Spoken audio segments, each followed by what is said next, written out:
Well, it is day 4 of the Tokyo Olympics and 22 golds are up for grabs. So for the latest, let's get over to Adam Hunt live for us in Tokyo. So Adam, give us all the highlights from this morning's competition.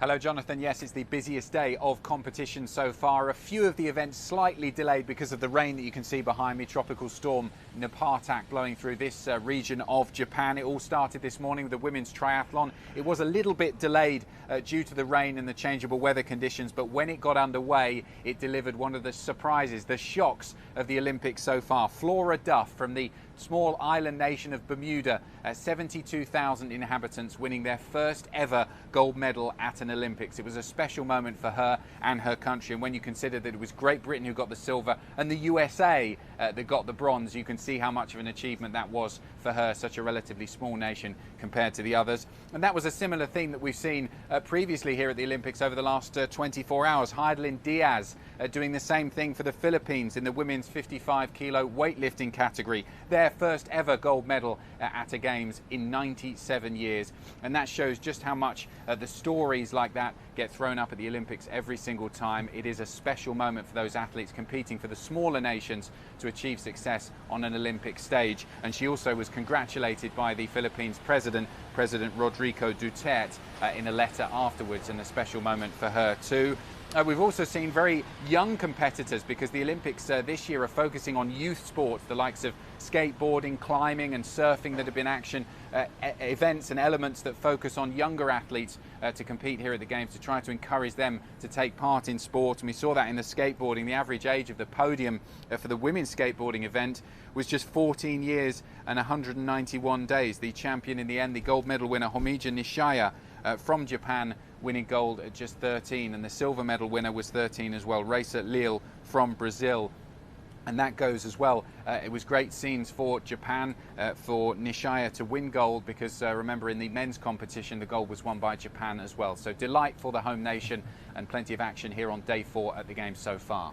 Yeah, just incredible moments there. And we also got to talk about COVID though, Adam. Olympic organizers reporting, I think, 7 new cases related to the Games, including 2 athletes. So what do we know about that? Yeah, still relatively low numbers, Jonathan, that we've seen over the last few days here. The numbers have actually been going down for 3 days in a row. As you said, 7 new positives. Just 2 of those were athletes inside the Olympic Village. The other 5 were just people connected to the Games, so the likes of coaches, delegates. So only 2 athletes, which is good.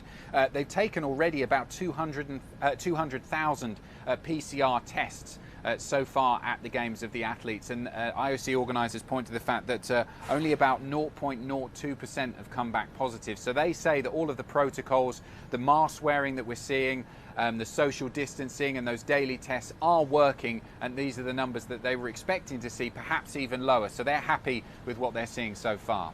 And finally, Adam, you mentioned the rain behind you. We can see the clouds over your head there. Typhoon is heading towards Japan. So how worried are Olympic officials about this storm?